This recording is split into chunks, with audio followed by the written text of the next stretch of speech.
السلام علیکم viewers, doctor اسرار احمد صاحب کے بیان سننے کے لیے ہمارے چینل کو لائک، شیئر، کمنٹ اور سبسکرائب کریں تاکہ ہر نیو آنے والا بیان سب سے پہلے آپ تک پہنچے۔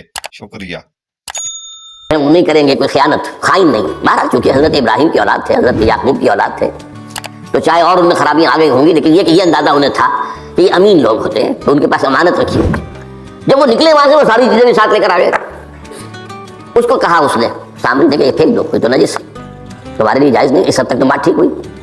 پھر ان کو پگھلا کر اور ایک بچڑے کی شکل بنا لی اور اس کے اندر ایسا کچھ میکینزم رکھا کہ اس میں سے ہوا گزرتی تھی، اندر سے کھوکھلا تھا تو آواز ایسی آتی تھی جیسے کہ بچڑا ڈکرا رہا ہو۔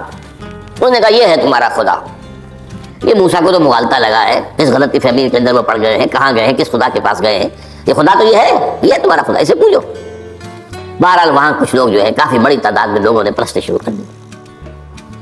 اب جب اللہ نے بتایا اے موسیٰ تمہاری قوم پیچھے فتنے میں پڑ چکی ہے، اور اس کی بھی ایک عجیب بات ہے، بتائی دوں آپ کو کہ حضرت موسیٰ کے لیے جو اللہ نے وقت معین کیا تھا کوہ طور پر آنے کا، آپ اس وقت مقرر سے پہلے پہنچ گئے۔ شوق اللہ نے ایکسپلینیشن کال کی، یہ سورہ طٰہٰ میں موجود ہے۔ ما اجلک عن قومک یا موسیٰ، موسیٰ یہ تم اپنی قوم کو چھوڑ کر جلدی کیوں آ گئے؟ ابھی تو وقت معین نہیں آیا، کیوں آ گئے؟ اب حضرت موسیٰ تعجب سے کہتے ہیں کہ مجھے تو شاباش ملنی چاہیے تھی کہ میں تو میرا شوق دیکھ، میرا اشتیاق دیکھ، اور الٹی جو ایکسپلینیشن کال کرنی پڑ رہی ہے۔ قال عجلت الیک ربی لترضیٰ، پروردگار میں تو جلدی کر کے آیا اس لیے تو راضی ہو جائے کہ تیرے طلب کرنے پر میں وقت معین سے بھی پہلے۔ سارعوا الی مغفرۃ من ربکم، اپنے رب کی مغفرت کی طرف دوڑو اور دوڑ میں مقابلہ کرو، ایک دوسرے سے آگے نکلنے کی کوشش کرو۔ وجنت، اور اس جنت کی طرف دوڑ لگاؤ، عرضها السماوات والارض، جس کا پھیلاؤ آسمانوں اور زمین جتنا ہے۔ اعدت للمتقین، وہ تیار کی گئی ہے، سجائی گئی ہے، اسے پورے اہتمام کے ساتھ تیار کیا گیا ہے اہل تقویٰ کے لیے۔ ان اہل تقویٰ کے کچھ اوصاف کیا ہیں؟ الذین ینفقون فی السراء والضراء، وہ لوگ جو خرچ کرتے ہیں مراد ہے اللہ کی راہ میں، اور اللہ کی راہ میں خرچ کرنے کی دو مدیں ہیں۔ اللہ کی رضا کے لیے اس کے بندوں میں سے جو محتاج ہوں، جن کو کوئی ضرورت لاحق ہو، ان کی مدد کرنا، یتیم ہوں، بیوائیں ہوں، مسکین ہوں، کوئی قرض تلے دب گئے ہوں، وہ سب کے سب اس میں آ جائیں گے۔ لہذا دوسری مت کیا ہے؟ وہ ہے اللہ کے دین کے لیے خرچ کرنا، دین کی تعلیم و تعلم کا کوئی نظام بنانا، پھر یہ کہ دین کو دوسروں تک پہنچانا، اس کے لیے سارے ذرائع جو بھی کسی زمانے میں ابلاغ کے موجود ہیں ان سب کو استعمال کرنا، اس کے لیے خرچ درکار ہے۔ بہرحال میں اس عرض کر رہا تھا کہ یہ دو مدیں ہیں خرچ کرنے کی۔ الذین ینفقون فی السراء والضراء، مسرت کی حالت میں آدمی کے پاس کافی ہے، غنی ہے، تب خرچ کر رہا ہے تو ظاہر بات ہے اس حالت میں طبیعت پر اتنا بوجھ نہیں ہوتا خرچ کرنے میں، لیکن خود تنگی محسوس کر رہا ہو پھر خرچ کرے، یہ گویا کہ اس سے اگلا ایک قدم ہے، ضرع ہے، تکلیف کے اندر بھی ہو تو خرچ کرے۔ والکاظمین الغیظ، اور وہ لوگ جو اپنے غصے کو پی جانے والے ہیں۔ والعافین عن الناس، اور غصہ ظاہر بات ہے آتا ہے کسی شخص کی کسی غلطی پر، کسی خطا پر، یا وہ اس نے آپ کے ساتھ کوئی زیادتی کی ہے، تبھی تو غصہ آئے گا نا۔ لہذا غصے کو تو پی جاؤ اور لوگوں کو معاف کرو۔ والعافین عن الناس، یہ دو کام در حقیقت ایک ہی کام کے دو رخ ہیں کہ غصہ آیا ہے تو اسے پی جاؤ، اور جس شخص نے تم پر زیادتی کی ہے، تمہارے خیال میں زیادتی کی ہے، ہو سکتا ہے وہ اپنی جگہ پر صحیح ہو، لیکن یہ کہ بہرحال تمہیں غصہ آیا ہے، اس غصے کو پی جاؤ اور اسے معاف کر دو۔ واللہ یحب المحسنین، اور ظاہر بات ہے کہ اللہ تعالیٰ کو تو ایسے محسنین ہی پسند ہے۔ اب یہاں بھی نوٹ کر لیجئے وہی درجہ احسان جو ہم پڑھ چکے ہیں بڑی تفصیل سے، حدیث جبرائیل کے حوالے سے گفتگو شروع ہوئی تھی، بعد میں پھر بھی مختلف مواقع پر گفتگو آتی رہی ہے، اور اگلی حدیث میں پھر آ رہی ہے۔ احسان کسے کہتے ہیں؟ تو اللہ تعالیٰ کو ایسے محسن جو اپنے اس دین کو خوبصورت بنا لے، دین ان کا جو ہے اور دینی زندگی ان کی جو ہے وہ دل کو لبھانے والی ہو، وہ لوگوں کو پسند آنے والی ہو، بلکہ یہ کہ اس کے اندر جو ہے وہ حسن جو ہے دل آویزی پیدا ہو جائے۔ تو اس آیت کے حوالے سے میں آج پھر حدیث آپ کو سنا رہا ہوں۔ اس کے راوی حضرت ابو ہریرہ ہے رضی اللہ تعالیٰ عنہ، انہوں نے ذکر کیا ہے اور اس کی روایت بھی ہے امام بخاری نے کی ہے رحمہ اللہ، ان رجلا قال للنبی صلی اللہ علیہ وسلم، ایک شخص نے حضور صلی اللہ علیہ وسلم سے عرض کیا اور اس سے نہیں، حضور مجھے کچھ وصیت فرمائیے. اوصا یوسی ایسا، وصیت کرنا. وصا یوسی توصیتاً، اس کے معنی بھی وہی ہے. وصا یوسی کے معنی ہو جائیں گے تدریجاً، مسلسل وصیت کرتے رہنا، نصیحت کرتے رہنا. اور ایک ہے، ایک مرتبہ آپ نے ایک بات کہہ دی ہے، او سے نہیں، مجھے وصیت فرمائیے، مجھے نصیحت فرمائیے. قال لا تغضب، آپ نے ایک ہی بات فرمائی، غصہ نہ کیا کرو، مغلوب الغضب نہ ہو جایا کرو کہ غصہ آئے اور تم پر چھا جائے، تمہارے اوپر اپنا غلبہ کرے. فردد مرارا، اب اس شخص کے دل میں شاید کوئی اور بات تھی. اس نے پھر پوچھا، او سے نہیں حضور، بس کیجیے وصیت میں. آپ نے پھر فرمایا لا تغضب. پھر پوچھا، وہ تکرار کرتا رہا اور حضور نے بھی ہر مرتبہ وہی بات کہی. اب اس سے اندازہ ہو جاتا ہے کہ یہ اس بات کتنی اہم ہے. تب پہلی بات تو میں آپ کو یہ بتا دوں کہ غصہ آ جانا کوئی غیر فطری بات نہیں. غصہ اللہ تعالیٰ نے انسان میں رکھا ہوا ہے. البتہ غصے کے اعتبار سے حضرت حسن، غالباً حسن بصری رحمہ اللہ، ان کا ایک قول بڑا حکیمانہ ہے، بہت حکیمانہ ہے. وہ فرماتے ہیں کہ ایک انسان تو وہ ہوتا ہے جو پورا انسان ہوتا ہے، مکمل انسان ہوتا ہے. ایک ہوتا ہے نصف رجل، آدھا انسان، وہ انسانیت کے معیار پر پورا نہیں اترتا، نصف تک آ جاتا. اور ایک انسان ہوتا ہے لیس برجل، وہ انسان ہوتا ہی نہیں، وہ حیوان ہوتا ہے. پورا انسان وہ ہے جسے غصہ دیر میں آئے اور جلدی رفع ہو جائے. اور آدھا انسان وہ ہے جسے غصہ جلدی آئے لیکن جلدی رفع بھی ہو جائے، یا دیر میں آئے تو دیر میں رفع ہو، یہ دونوں برابر ہو جائیں گے. جلدی غصہ آیا جلدی ختم بھی ہو گیا، دیر میں آیا دیر لگا دی جانے میں بھی. اور جو شخص سرے سے انسانیت کا مستحق ہی نہیں کہ اسے انسان مانا جائے، انہیں غصہ جلدی آ جائے اور دیر میں جائے، تو وہ اصل میں پھر انسان نہیں، وہ اخلاقی اعتبار سے پورا انسان کہلانے کا مستحق نہیں. تو غضب کے اعتبار سے یہ تین درجے جو ہے وہ سامنے دکھائی. پھر مزاجوں کی بات بھی ہوتی ہے. اللہ تعالیٰ نے مختلف مزاج بنائے ہیں. بعض طبائع کے اندر جمال کا عنصر زیادہ ہوتا ہے، جمالی شخصیت، خوبصورت شخصیت طبعا. بعض جلالی مزاج کے لوگ ہوتے ہیں، ہمارے بزرگوں میں بھی ہوتا ہے، دیندار لوگوں میں بھی ہوتا ہے، یہاں تک کہ نبیوں میں بھی ہے. حضرت موسیٰ علیہ السلام جلالی طبیعت کے آدمی تھے. آپ کو معلوم ہے کہ واقعات ہمارے سامنے ہیں جو قرآن میں موجود ہیں. ایک قبطی کا اور ایک اسرائیلی کا جھگڑا ہو رہا تھا، اس اسرائیلی نے مدد مانگی تو حضرت موسیٰ نے ایک مکہ لگایا ہے اس قبطی کو، اس کی جان نکال دی. تو ان کے غضب کا، ان کی جلالی طبیعت کا یہ حال ہے. اور اس کا سب سے بڑا نقشہ جو قرآن مجید میں آتا ہے کہ جب اللہ تعالیٰ نے جب ہجرت ہو گئی اور مصر سے حضرت موسیٰ علیہ السلام اپنی قوم کو لے کر، بنی اسرائیل کو لے کر نکل آئے، دریا یا سمندر بھی اللہ نے پار کرا دیا، سمندر کو یا دریا کو پھاڑ کر. اس کے بعد وہ مرحلہ آیا کہ انہیں اب شریعت دی جائے، اس لیے کہ اصل میں ہجرت کے بعد پھر شریعت آتی ہے. ہجرت سے پہلے کا وقت جو ہے وہ تو ایک کشاکش کے اندر گزرتا ہے، جیسے کہ 12 برس حضور کے مکے میں ہے. ایک کشاکش ہے جسے ہم عام طور پر کشمکش کہہ دیتے ہیں، ایک سٹرگل ہے، اس میں مصیبتیں ہیں، تکلیفیں ہیں، ماریں کھائی جا رہی ہیں وغیرہ وغیرہ.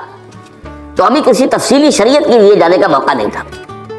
نماز بھی جا کر 5 وقتہ جو ہے وہ سن 1190 میں فرض ہوئی ہے، یعنی آپ سمجھیے کہ ہجرت سے 1-1.5 سال پہلے. اس کے علاوہ زکوٰۃ کا کوئی نظام ابھی باقاعدہ کہ یہ اتنے میں سے اتنا کوئی نہیں. ہاں عام طور پر لفظ زکوٰۃ استعمال ہوا ہے. اپنے مال کو پاک کرو، پاک کرتے رہا کرو، مال میں سے صدقہ خیرات نکالتے رہا کرو، اس سے وہ مال پاک ہو جاتا ہے. تو اسی طریقے سے وہ ہجرت آئی حضور پر، ہجرت کے بعد شریعت نازل ہوئی مدینہ منورہ میں.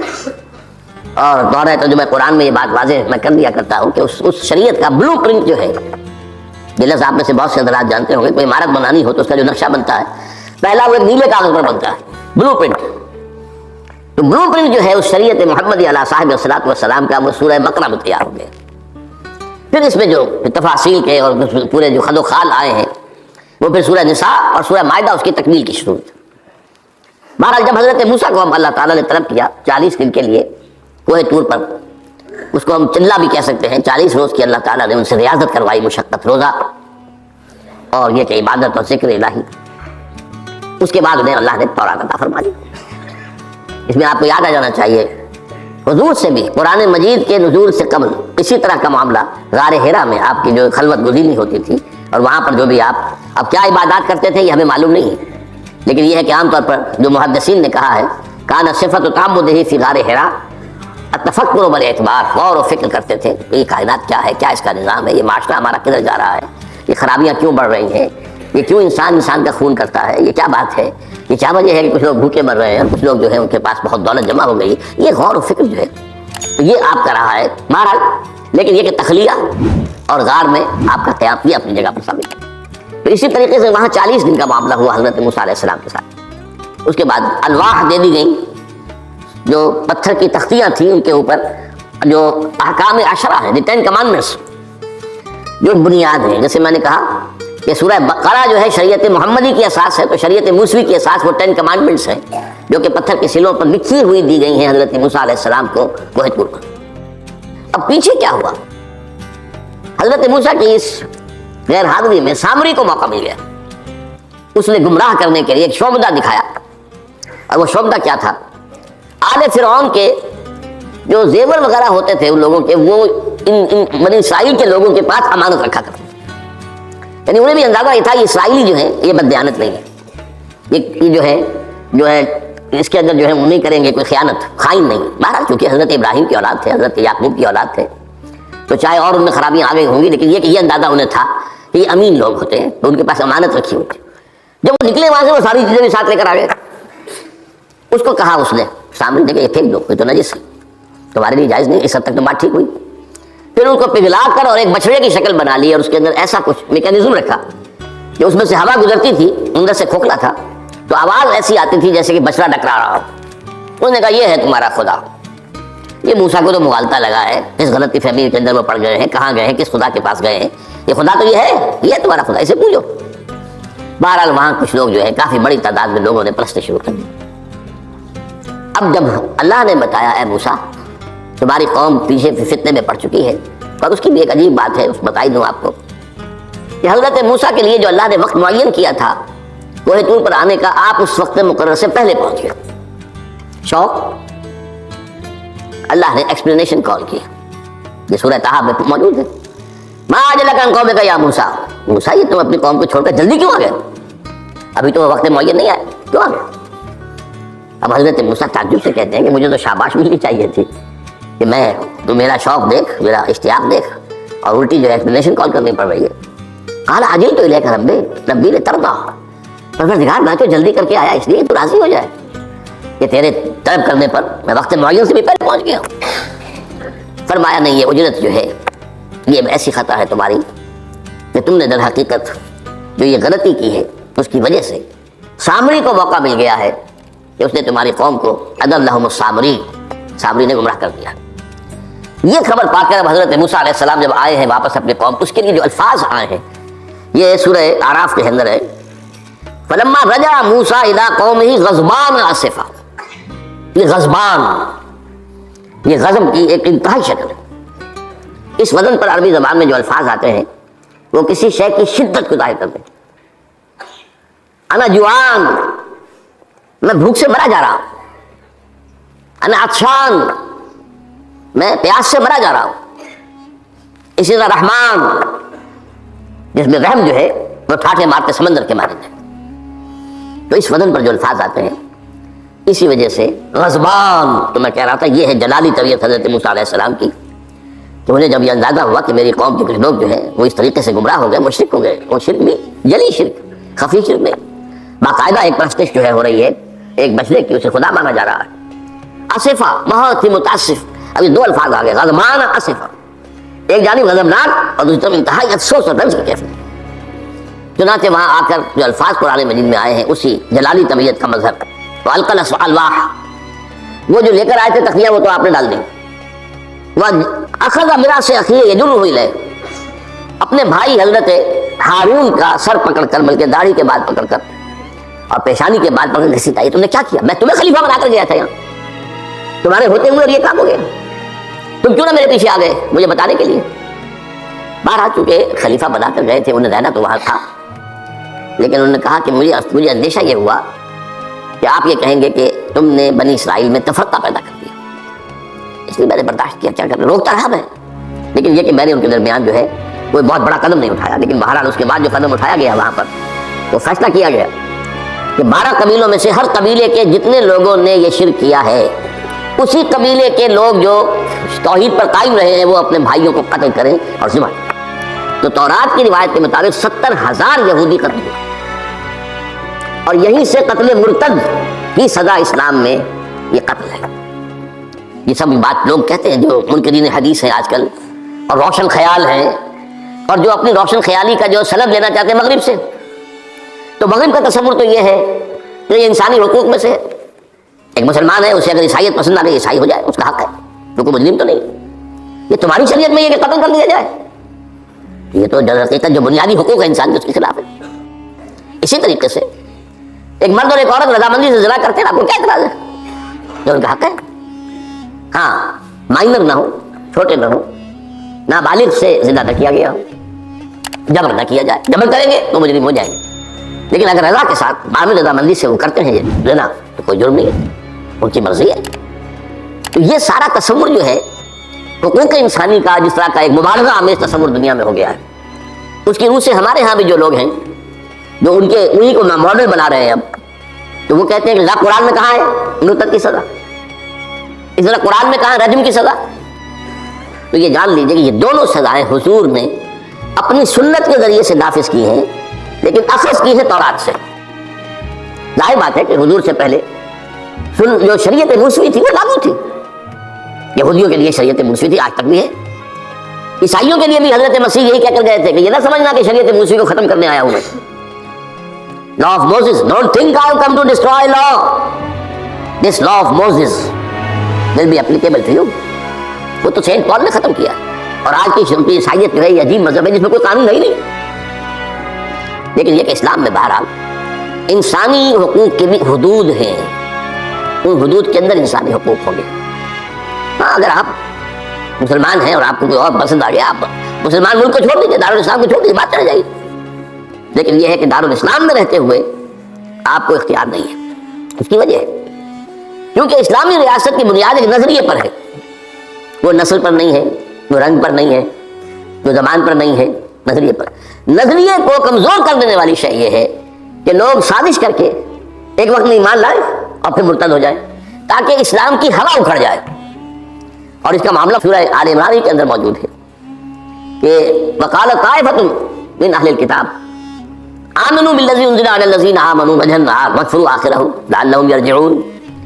دیکھو بھائی، یہ جو بڑی دھاک بیٹھ گئی ہے اسلام کی اور ایمان کی، جو شخص ایمان لے آتا ہے چاہے اسے انگاروں پر ڈال دیا جائے وہ ایمان کو نہیں چھوڑتا۔ یہ ایک ساکھ ہو گئی، تو ایک گڈ ول ہے ایمان کی، ایک ساکھ، جو چاہو کر لو اس کو قتل کر دیا۔ ابو جہل نے حضرت سمیہ اور حضرت یاسر رضی اللہ تعالیٰ عنہما دونوں کو قتل کر دیا، انہوں نے کلمہ کفر زبان سے نکالنا پسند نہیں کیا، حالانکہ اجازت ہے جان بچانے کے لیے، ایمان دل میں قائم رہے، زبان سے کلمہ کفر کہہ دیا جائے، صرف جان بچانے کے لیے جائز ہے، اجازت ہے۔ چنانچہ حضرت سمیہ اور حضرت یاسر کے بیٹے عمار نے جان بچانے کے لیے کلمہ کفر کہا، اور پھر ان پر شدید پشیمانی طاری ہوئی، لیکن حضور نے انہیں اطمینان دلایا کہ نہیں، اس کی بھی اجازت ہے۔ باقی جو مقام تمہارے والدین نے حاصل کیا وہ تو بہت مقام ہے، لیکن وہ عظیمت اپنی جگہ، یہ رخصت بھی اپنی جگہ، دین کا ایک حصہ ہے۔ بہرحال سازش کیا کی؟ آمنوا بالذی انزل علی الذین آمنوا وجہ النہار، ایسے کرو کہ صبح کے وقت تو ایمان لے آؤ، اے لوگو، اے مسلمانوں، جو کتاب تم پر نازل ہوئی ہم بھی ایمان لاتے ہیں، ہم بھی دن بھر رہو۔ اب اس میں یہ اضافے میرے ہیں، ذرا حضور کے قریب رہو، صحبت قریب سے، تاکہ لوگ دیکھ لیں یہ دن بھر حضور کی صحبت میں رہے ہیں، قریب رہے ہیں، شام کو کافر ہو جاؤ، مرتد ہو جاؤ، یہ دیکھ لیا ہم نے، یہ تو دور کے ڈھول سہانے ہیں، ہم نے اندر جا کر دیکھ لیا، کوئی بات ہے ہی نہیں، کوئی خاص بات نہیں۔ اس سے کیا ہوگا؟ لعلہم یرجعون، کچھ نہ کچھ لوگ ضرور جو ہیں وہ متزلزل ہو جائیں گے۔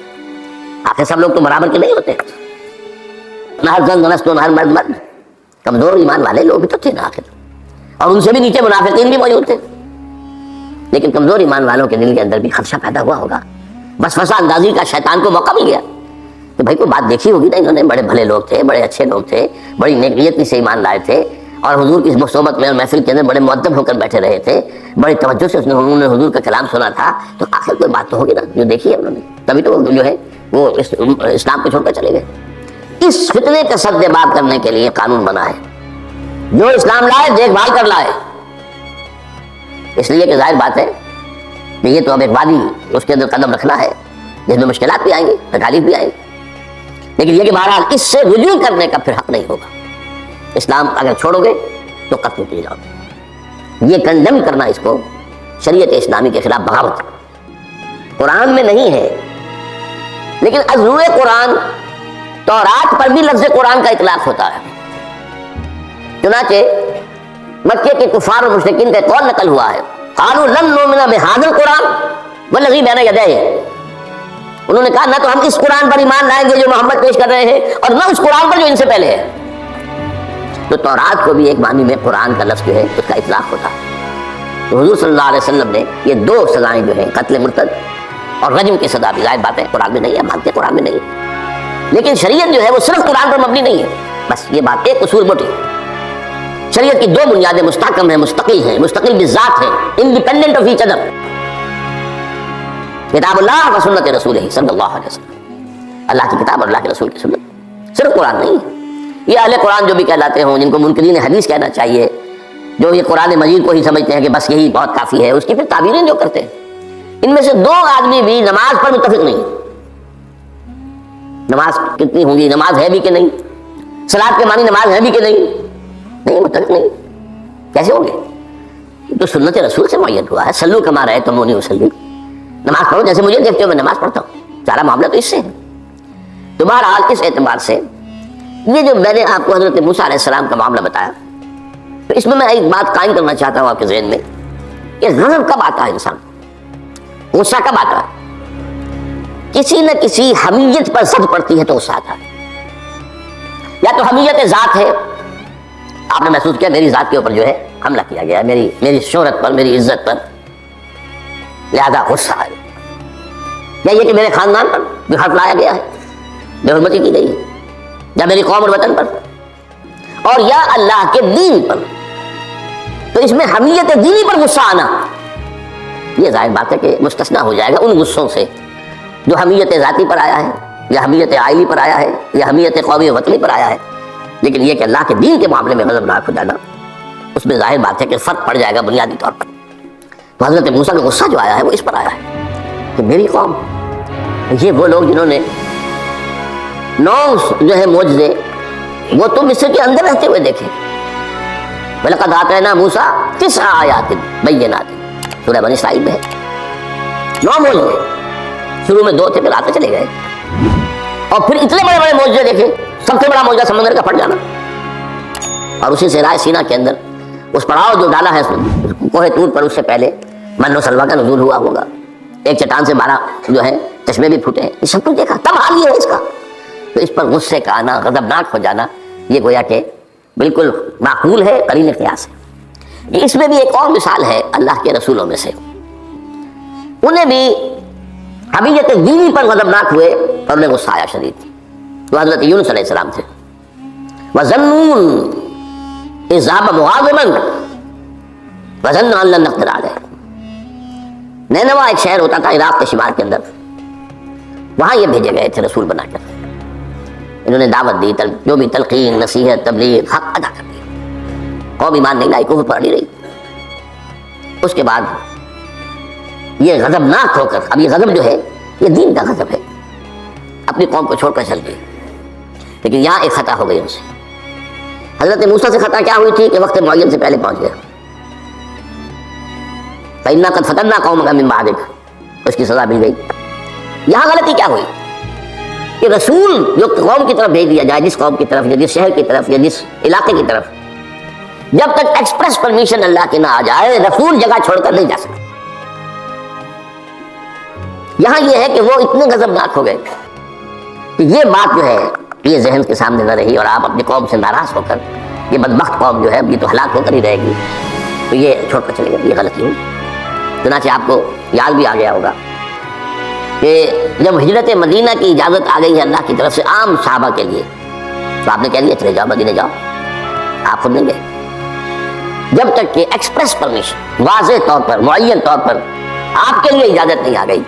اس وقت تک آپ نے مکے سے سفر نہیں کیا.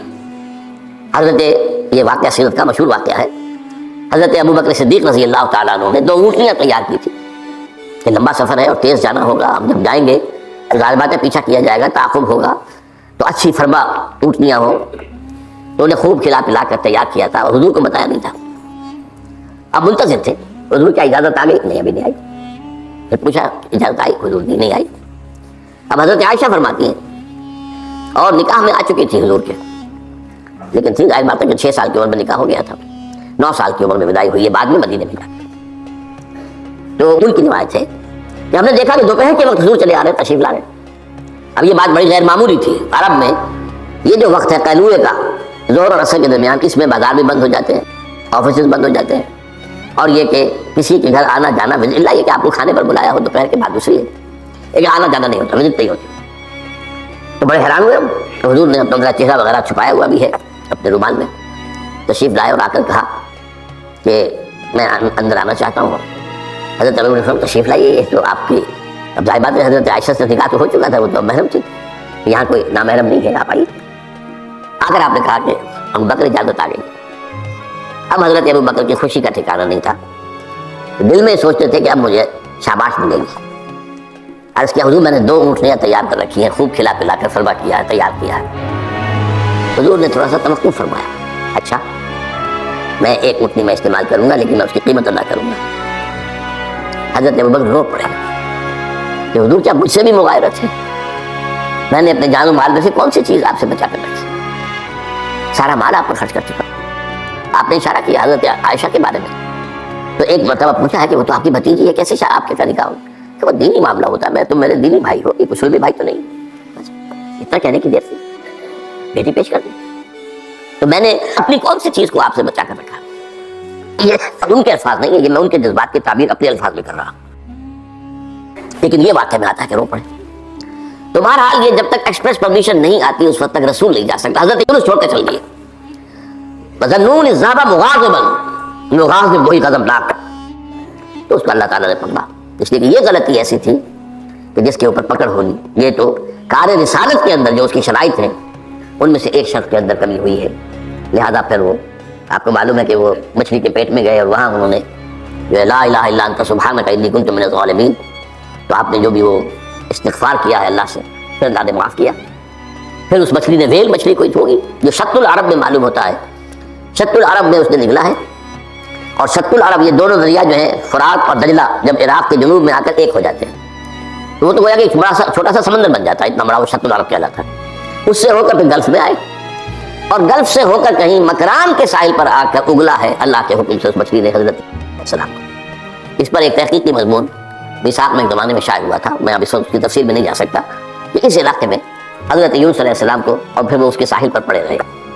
تو معلوم ہوا کہ یہاں پر غضبناک ہو جانا اگرچہ تھا حمیت دینی کی وجہ سے، لیکن وہاں بھی جو بنیاد ہے دین کی اور جو اس کے جو شرائط ہیں ان میں سے کسی کو کراس کرنے کی اجازت نہیں. اس میں سے اگر کسی رسول سے بھی ہوا ہے تو پھر یہ کہ اللہ تعالیٰ کی طرف سے گرفت ہوئی. اور یہاں یہ نوٹ کرا دوں میں آپ کو، ہم جو مبالغے آمیزی کیا کرتے ہیں نعتوں کے اندر، اور آج کل انتہا ہوئی ہوئی ہے ٹی وی کے اوپر، بعض چینلز کے اوپر نعتوں ہی نعتیں نعتیں نعتیں نعتیں نعتیں، پھر ان کے اندر جو مبالغے ہوتے ہیں. حضور نے فرمایا ہے مجھے یونس ابن متہ پر بھی فضیلت مت دو. اب یونس ابن متہ وہ ہے واحد رسول جن سے کچھ خطا ہوئی ہے اور جس پر سزا ہوئی ہے. باقی اور رسولوں میں سے کسی کے ساتھ ایسی بات ثابت نہیں. خطا ہوئی ہے حضرت موسیٰ سے بھی، ما عجلک عن قومک یا موسیٰ، لیکن خطا جو ہے اس کی کوئی سزا حضرت موسیٰ کو نہیں ملی. واحد رسول ہیں حضرت یونس علیہ السلام، الا قوم یونس. اور اس کا جو فائدہ پہنچا ہے، یہ جو آج کی جدید اکاؤنٹنگ ہے، debit and credit, Hare debit کے اگینسٹ کوئی انٹری برابر کی جو ہے کریڈٹ کی ہوگی، ہر کریڈٹ کے اگینسٹ ڈیبٹ کی ہوگی. یہ جو ڈیبٹ ہوا حضرت یونس کے خلاف، یہ کریڈٹ بن گیا قوم کے خلاف، قوم کے حق میں، کہ عذاب کے آثار شروع ہو گئے، جس کے بعد کے کسی قوم کے لیے دروازہ بند ہو جاتا ہے توبہ کا. جیسا کسی فرد کے لیے جب موت کے آثار شروع ہو جائیں اب توبہ کا دروازہ بند ہے، تو جب وہ عذاب کے آثار شروع ہو گئے وہ قوم کو یاد آ گیا کہ یہ بات وہی ہو گئی جو یونس کہا کرتا تھا علیہ الصلوۃ والسلام. گھروں سے نکلے آئے، پوری قوم باہر آ گئی اور چیخ چیخ کر رو کر گر گرا کر اللہ سے معافیاں مانگی، دعائیں کی، تو اللہ نے ان پر سے عذاب ٹال دیا. تو سورہ یونس میں اس کے بیان کیا گیا ہے کہ عذاب الہی کے جب شروع ہو جائے آثار پھر وہ ٹل نہیں سکتا الا قوم یونس. یہ صرف ایک ہی مرتبہ ہوا ہے، استثناء ہے واحد، حضرت یونس علیہ السلام کی قوم. اب آخری نقطہ میں آپ کو بتا رہا ہوں. اس حدیث میں ایک بات بڑی اہم ہے، یہ جو آپ نے فرمایا لا تغضب لا تغضب لا تغضب لا تغضب، ایک محسوس ایسا ہوتا ہے کہ یہ در حقیقت ہے شخصی تشخیص اور علاج. جو روحانی معالج ہوتے ہیں، ظاہر بات ہے کہ رسول یزکی روحانی معالج سے تزکیہ کرتے ہیں. اسی طرح ہمارے ہاں صوفیہ جو ہیں جنہوں نے اپنا تزکیہ کرایا ہوتا ہے کسی بزرگ سے، وہ پھر دوسروں کا تزکیہ کرتے ہیں. یہ ایک سلسلہ ہے جو چل رہا ہے. تو اس میں یہ ہے کہ اس تزکیے کے اندر پی پی کال، مطلب یہ نہیں کہ ایک ہی بات سب کو بتائی جا رہی ہے. ایسے بھی اذکار اور راز ہیں جو حضور نے سب کو بتائے. ہر نماز کے بعد بعض اذکار ہیں، اللہم اعنا علی ذکرک و شکرک و حسن عبادتک. السلام علیکم ویورز، ڈاکٹر اسرار احمد صاحب کے بیان سننے کے لیے ہمارے چینل کو لائک، شیئر، کمنٹ اور سبسکرائب کریں تاکہ ہر نیو آنے والا بیان سب سے پہلے آپ تک پہنچے. شکریہ.